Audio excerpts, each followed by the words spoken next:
Welcome to our podcast. I'm Jeff Pelletier. The purpose of our podcast is a simple question. Why is Israel important? Over the next many episodes, my partner Neil Johnson and I will seek to answer this question. There are just barely over 14 million descendants of Abraham, Isaac, and Jacob in the world today, and about 5.5 million of them live in Israel. The rest are scattered across and among the nations. For the sake of our podcast, Israel is both a country and a people. This is Israel. Why is the Middle East important? I'm Jeff Pelletier here with Neil Johnson, our resident expert on Israel. At least the man I go to every time I have a question. Neil knows more about Israel. He's been there over 20 times. It's an amazing thing to spend that much time and to research, and he studied Hebrew, and he's just amazing at what he does. Everything that he does is awesome.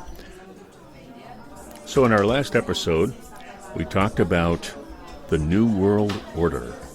And the New World Order is important for us as believers and Christians, Christian believers, because the New World Order is an attempt to steal God's order, the way God wants things to be and the way things will be at the end. It's a counterfeit. It's something, and there's been many New World Orders, and we talked about that in that episode. You can go back and listen to it. But it's a very important thing for you as a believer to understand this idea of New World Order, because the point is to deceive you and to replace God and to take you away from all that. So if you understand the idea of a New World Order, you can pretty much, as Neil calls it, God sense. You have a God sense when things are not right, and you can tell it's a counterfeit. So that was the last episode we did. The one we did before that was Nothing New Under the Sun, and how the Bible keeps repeating. Well, it's not just the Bible keeps repeating, the New World Order keeps repeating too. The counterfeit continues to reappear. So we need to be on our guard so we are not taken in. So another thing we talked about in the last episode, which we're going to talk about today, and we have a bunch of thoughts we're going to talk about today, but Neil mentioned in the last episode that it's important to put Israel first. And Paul said that in Romans. He said, to the Jew first, then to the Gentile. He used the word Greek a lot, but it's Gentile. To the Jew first, then to the Gentile. And there's a reason for this. It's not nothing, okay? It means something.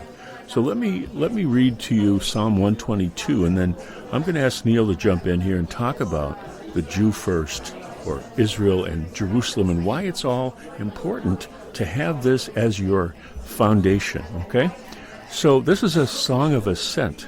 And Neil just told me before we went live here that a song of ascent means when you were going up to Jerusalem, okay? You always went up, right? When you're going up to Jerusalem, this was a psalm people would repeat out loud. They would recite it out loud, because Orthodox Jews even today memorize the Psalms, and they would repeat this psalm. And here's what it says. I was glad when they said to me, let us go to the house of the Lord. Our feet are standing within your gates, O Jerusalem. Jerusalem that is built as a city that is compact together, to which the tribes go up, even the tribes of the Lord. An ordinance for Israel to give thanks to the name of the Lord. For there thrones were set for judgment, the thrones of the house of David. Pray for the peace of Jerusalem. May they prosper who love you, Jerusalem. May peace be within your walls and prosperity within your palaces.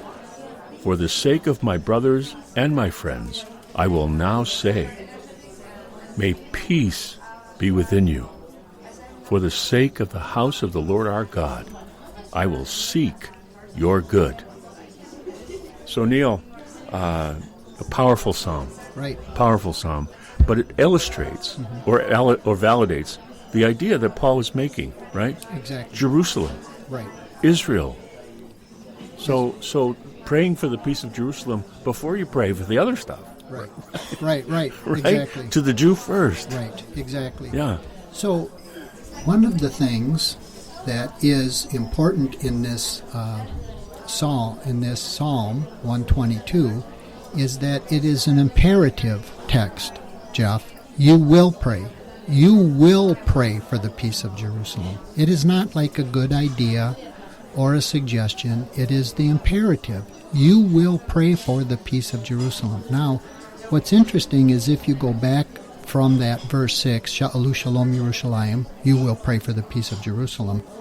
It's interesting that it says here, for the sake of my brothers and friends. Hang on a second. Yeah. Say that Hebrew stuff again. Sha'alu Shalom Yerushalayim. Which means? Pray for the peace of Jerusalem. Right. And why do you know that in Hebrew? Well, I know it in What's Hebrew. What's the deal there? Well, one, because it's used often, right? This Psalm 122 you could even say it's one of the proof texts. And if Jerusalem, as we often say, and the temple is important, it's important to get all the proof texts. And certainly, if it wasn't important or was done away with, God, not being schizophrenic, would have made it clear that it was a portion of time, but he never did. It was eternal time. Pray for the peace of Jerusalem. You will pray for the peace of Jerusalem. Now, that is to every believer, because what's just so incredible after that is in verse 8 it says, for the sake of my brothers and friends, I will say, peace be within you, for the sake of the house of the Lord our God. Well, you could say, okay, Jeff, who is the house of the Lord our God? Who is that? Well, by extension and by grafting in, it is all of us. So you have a blessing there as well that extends to your family and friends if you pray for Jerusalem. And everybody wants to be blessed. Jeff, it reminds me of the Jewish sort of an axiom, but it's a story of a rabbi somebody who was extremely anti-Semitic came up to him and just said basically, curse Israel, curse the Jews, I hate the Jews. And the rabbi looked at him and said, it is already given to you. And another person immediately after that came up to him and said, Rabbi, God bless the whole house of Israel. May God bless you all. And the rabbi looked at him and said, it is already given to you. And so what was already given? Well, in Abraham, God said, I will bless those who bless you. I will curse those who curse you. And as we believers want to be blessed, it is important to Sha'alu Shalom Yerushalayim. I will pray for the peace of Jerusalem. However, God being God says, and if you will obey, I will give you a blessing for just being faithful. Wow. Okay. Well, I tell you guys, that if you don't understand this, please learn to understand this, because it's serious business. I was just referring to the other day that the Bible begins in the Middle East.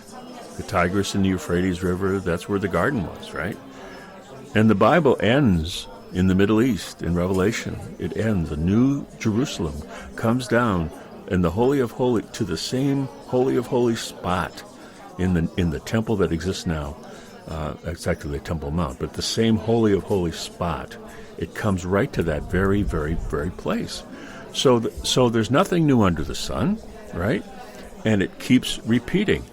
We also talk in our previous episodes about the different types, okay, that Abraham was a type of Messiah because he rescued Lot, he delivered Lot, that Moses was a type of Messiah, he delivered the Jews out of slavery.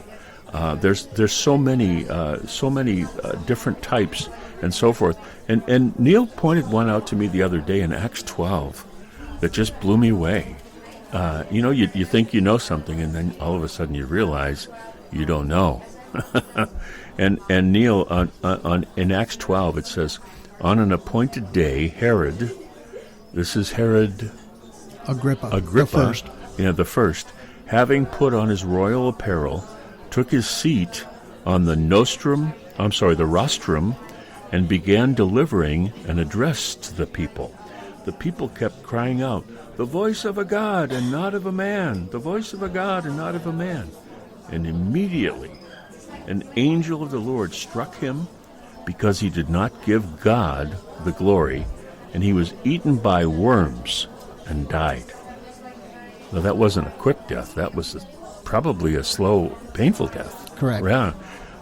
But the word of the Lord continued to grow and be multiplied with the new witness. Another thing that I also remember is in Exodus, they worshipped a false god, right? They worshipped a false god, the golden calf, right? Here it is repeating this, a false god, right? Right. And this is just one example. There's lots of them. But talk about this, Neil. Well, I think it is a picture type that we should be aware of because, as we said, these previous Messiah types, they did rescue. We know Noah. You mentioned rescuing all humanity, and I forgot about Noah. You reminded me. There you go. And Moses rescuing Israel. Moses. But really, Jeff, at the core, what they did is they rescued God's plan. See, it wasn't about Israel per se, although without Israel there is no plan. Right. So what they did, these picture types of the Messiah, picture types, forerunners, if you will, they rescued God's plan, and that is what we're faced with today with this thing called we call it the new, but it's old, the old new world orders.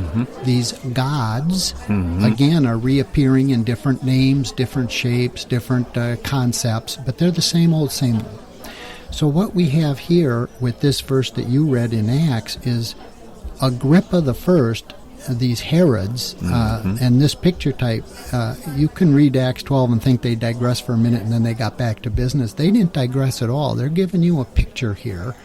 And it's important to even start with verse 20, and I won't read it except just to say that it starts out by saying that Agrippa, or Herod, he was furious with the people of Tyre and Sidon. He was furious with them. Well, just that idea is, well, that's what we have coming with this New World Order. We are going to see this beast, this Antichrist figure, the opposite of the Messiah figure, and he will be furious. So yes, he comes at first great, good, smiling, solving problems. But really, like Agrippa, he's furious with the people. And as you get down into verse 20, which you read, you see that they were completely dependent on him for their economic well-being. Well, that's what we have going right now is this whole the latest version of New World Order is to be in charge of the economy. Hold the line. Hold the phone right there, as Shrek would say. Hold the phone. Yeah. So, folks, I don't know about you, but I'm listening to Neil right now, and what's occurring to me is that Neil just said that people were afraid, deathly afraid, because Herod was the source of everything they needed. That's exactly right. Right? And that's exactly what the beast is going to do, or the whatever you call it, right? Okay, is going to do. We're going to become the new world order. We're going to become dependent. Very dependent. Very dependent. Solely dependent on this new world order or whatever it is, and it's going to be a counterfeit that's going to be sold to us as good for us, and we're going to say yes. Yes, of course, and we're going to be completely dependent. And just as though Tyre and Sidon are no longer around, and just as we can read historically how they were destroyed economically, but that is the end result of always, because the Scripture, Jesus said, the source of that, the great dragon in Revelation, the devil, if you will, Jesus said exactly what he was. He is a deceiver and a liar and a murderer from the very beginning. Nothing changes. He cannot change his spots, as it were. He is what he is. So in this case, we have a picture of Herod. He comes, they're all dependent on him. They need to live. They're totally willing to sell themselves over. They came to his chamberlain, it says. Now that is a very clear picture of the second beast. We call him the false prophet in Revelation. Herod's number one, He's if you like. he's Herod's number one, who takes care of all of Herod's business, Yeah. and that's exactly what we have with the second beast, or if we want to start referring to him as the false prophet, he points the world to worship the Antichrist, to be in awe of him, and he broaches no disobedience, and we can see that here with the sycophantic reply of the people saying, "Oh, this is the voice of God and not a man." I mean, they would do anything to appease the 'Cause anger He had everything. because he they had needed. everything. Right. It was too late. Yeah, He was yeah. in control of them. Yeah, exactly. Now, this was on a smaller scale. We Yeah. have it on a global scale coming, but it's right before us in our day. And that is what this thing is of this new old or old new world order. Yeah. Same God, same spirit, Yeah. same thing Wow. coming to take control of humanity. Wow. So, and the death is, so at the end, right? Right. He's thrown into the lake of fire. Yes, he is. Which is a slow, horrific death. Yes, he is. And Herod is taken over by worms, and it's a slow, painful death. So it's, again, repeating. Yeah, so Right. there's another picture for you just to say in the New Testament, because you might say, well, in the Old I can see a number of pictures or types or foreplays of what we're going to see. Well, here's a very clear one of this entity that will be the final and the actual, Antichrist, or as the Jews call him, Armilus. They named him. Armilus was the Jewish name for the anti-Messiah or Antichrist, which means in place of or a substitute for. Whether it's a system or a man, well, Revelation seems to make it very clear that it is a system, but it is also led by a person, an individual. So while it is a corporate system, a new world order, an old new world order, it is also headed up by this called the first beast, or other places it refers to him as Armilus in Jewish eschatology, or the Antichrist in the New Testament. Wow. So we have to be on the lookout for this. Now, Neil, so Israel is the key, right? Right. So Israel is the keeper. Right. It is the treasure house. Right. Of all things God. Of all things God. Right. That's exactly right. And if we let go of that, we're dead. Right. So without Israel being central, again, that whole concept of we talked about, Jeff, if you are called to, let's say, be a missionary, to use an example, and we said Cambodia, that's fine. You may have a very real, tangible call that you know you are supposed to go. And let's just say you're brave enough to follow the call of God and you go. It does nothing at all away with the very clear injunction of Bible to say, but first you pray for Jerusalem. First you give to the Jew. First you seek their good. And because of that, to your family and friends, thus your ministry, Yes. you will be blessed. Yes. That doesn't mean you won't have opposition, because you will. This world is full of opposition. But there's an order to things. And the order for all things, wherever you are, whether it's your local church because you're the pastor of it, whether it's whatever type of ministry, to the Jew first. And that is one of the key, well, it probably is the key central idea, is Israel is the blinking red light. If you don't get Israel, you've missed everything. But Neil, I've known a lot of Jews in my life, and they're not nice people. That's right. And they are evil, or Yes. they steal, or they cheat, or they're like, what's his name, Epstein, right? He was a Jew. And many others. Come on, right? And And what's his name, the guy that's in jail right now? Bernie Madoff. Yeah, that guy. He was a Jew, Sure, right? sure. All these Jewish people. Sure. Why should I give a rip about Israel if we're going to have all these terrible, terrible, evil Jews? Right. And that all is true, as it were. I mean, the fact that what I just said about them is true. That's exactly right. Yeah. That's all true, as it Yeah. were.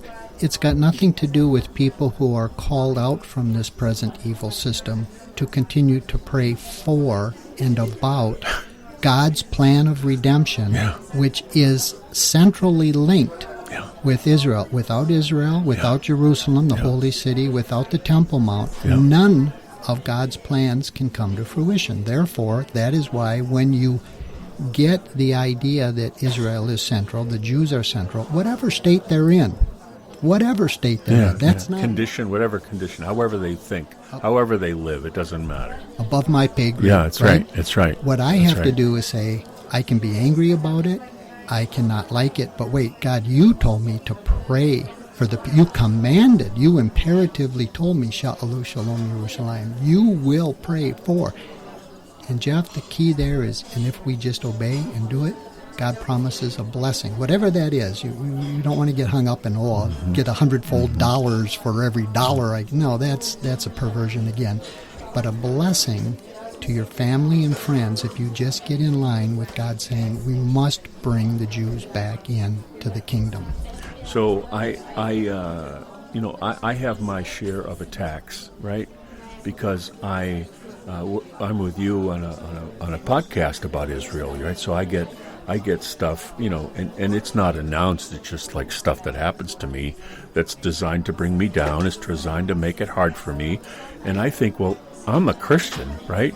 So I look at Bernie Madoff, and I look at Epstein, and I look at what the other guy was that you said.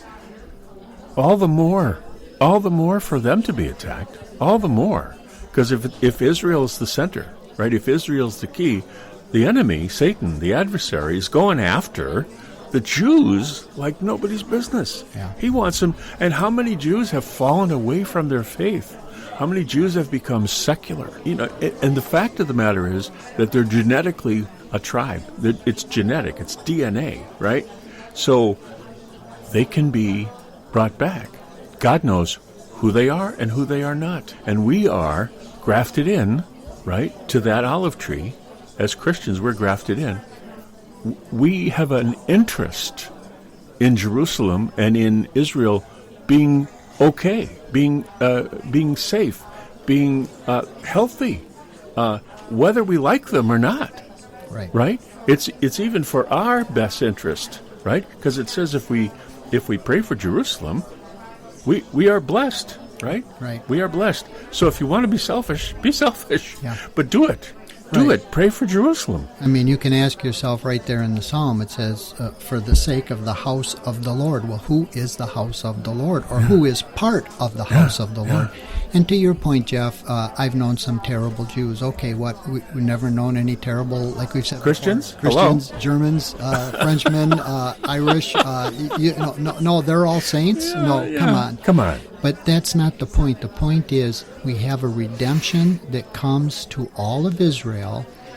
In the same way, Jeff, the redemption will come to the whole believing house of Messiah. Gentile and Jew. We're going to see this come to fruition in our time, how it all fits together. Messiah, who is a Jew, was born a Jew, is a Jew now, Correct. Still a Jew. Right, exactly. He's not a Christian. Right. He called out a person, Abraham at the beginning, and created a very defined race called Israel, called the Jewish people from Yehuda, that they would bring this restoration of God's plan that was promised at the very, very beginning when one of these adversaries, Satan, convinced of a fallen person, Hava and Adam, they were both there equally, they were both standing there, and he got them to engage with him.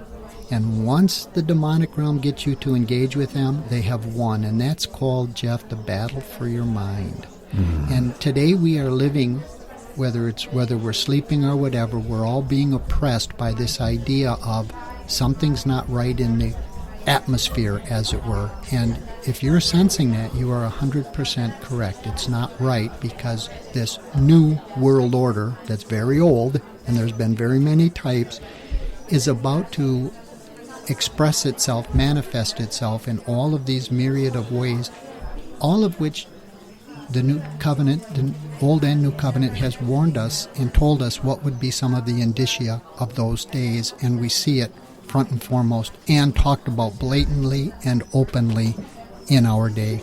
Wow. Well, I think we've talked about a lot in this episode, Neil, and this one is coming to a close. Folks, I hope we've given you a deeper understanding of this idea of a new world order this idea of a new counterfeit. I hope we've given you a deeper understanding that there is nothing new under the sun. It all continuously repeats. And the reason it repeats is so that every generation will hear it again and again and again and again. God wants all to be saved and come to a knowledge of the truth. So he's always repeating himself to the next generation and the next generation. And Satan is doing the same exact thing, only in a false way, in a counterfeit way, because he doesn't want them to know God. He wants them to fall. He wants them to be, and he's not doing it because he doesn't like those people. He's doing it because he hates God. And he doesn't want God to win.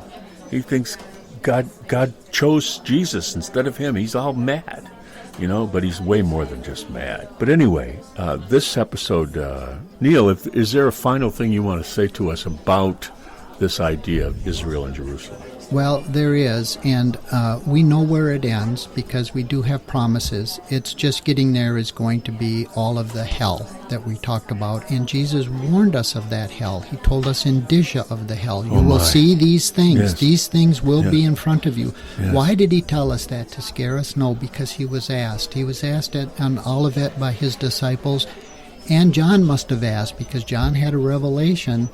On the Lord's Day, he was in prayer, so he was probably as a Jew praying on Saturday, on the Sabbath for the Jews, and he must have been asking because God gave him a whole overview from his day into the future and back again of all these things, including into what's called the Olam Haba, the eighth day experience of a new Jerusalem coming down. You mentioned that, which the angel said, John, that is the bride of Christ. By the way, no sort of like, no draw parallelisms between wife and man. That Jerusalem is the bride of Christ. Wait a minute. I thought we were the bride of Christ. Well, exactly. So there's many things that require wrestling with in Scripture, many things. But what we should be aware of right now is, while we know what happens at the end, it's going to be very hard to hang on. Mm-hmm. And we talked about this, you and I, some weeks ago, and there's an axiom called the here now, but not yet. And I've had people say, I'd get that entirely, it totally makes sense. And I've had others say, why do you talk so strangely? Because I don't get that, the here now. And what it could be, or you could use the analogy, Jeff, when the Allies successfully landed on Normandy, when they got a foothold, guess what? The war was over. They won. Now, guess when all the really horrible battles and wars started? After that. It was the Battle of the Bulge and so on, right? Mm-hmm. That's the day we're in now. It's over. See, we're constrained by time in this dimension. Yeah. It's over. We've got these writings that say what it will be like, what this beast will look like, what the great dragon will do, what will happen to Israel. And we've got all these writings. Yeah. But all the horrible stuff is our day, is our lot. Now, before we get totally depressed in that, we also have to say it's a battle for your mind. So if this is true, if this is a true concept, you can also say to yourself, wow, you mean God saw and decided that I would be alive in this day? To quote what you were reading earlier from a psalm that said, I foreknew you from your mother's womb, and other psalms that I had a plan for you before you were even formed. So every single person that hears this who cares has the chance to say, I don't know how I'm going to hang on, but God decided I would be here at this time, on this location, at this spot, for this purpose. Neil, I have an idea about the bride part. Just occurred to me. Sure. The idea, Jesus says, we are the bride of Christ. And I go to prepare, and he uses himself as the bridegroom, and the church is the bride. And I think at the end of it all, what happens is the believers come, the people that are saved come into the city of Jerusalem, which is prepared as a bride in Revelation. So the bride of Christ enters the bride's city, okay, and both are true. And we're united with God. We become one with him. He becomes one with us. We will dwell with him. He will dwell with us. And everything becomes awesome. That's my thought. Yeah. It's a good thought. It might be right. We can talk about that another time. But what we do know is that other places where it specifically said like or as a bride, that is the only place that specifically says that, meaning the Jerusalem coming down, that is the bride. It does say that. So, at the very end, it does say that. So if in fact you say the church is the bride, I understand that. And we're all going to be surprised how everything pans out at the end. But one thing we do know is that Jerusalem is the bride, and if you say the church is the bride, you have to then ask a bunch of other questions, which we can talk about some other time, but, well, then who are the friends at this great feast, at this marriage? Who are the friends that are allowed in? And a great many other questions. So our point is we've got a lot on our plate, there's a lot before us, and we're going to see a great many more things to come. This has been a great discussion for this episode of Israel. Why is the Middle East important? I look forward to how this continues to unfold. As you can tell, Neil and I enjoy talking about the subject as it helps us to get to the root of the matter about God and why Israel and the Middle East are so important. Thank you for listening to this podcast, and we would love to hear from you. Visit us at our home at Spreaker.com. Israel, why is the Middle East important? That's Spreaker.com. Israel, why is the Middle East important? And you can find us on Facebook using that same title. And you can email us at whyisthemiddleeastimportant@gmail.com. That's whyisthemiddleeastimportant@gmail.com.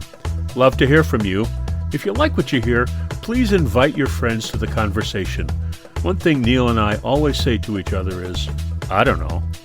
Because the only way we know is to not know. Once you have it all figured out, you stop learning. And that state of mind is what helps us to learn and grow.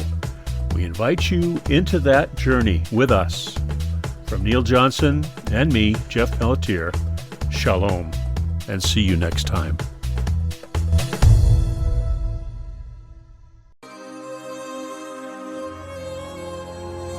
יברכך אדוני וישמרך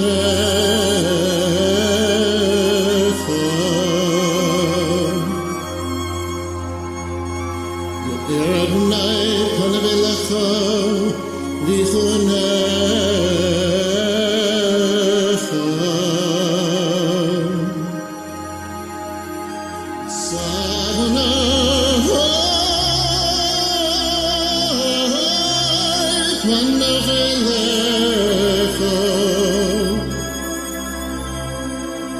V'yasem lecha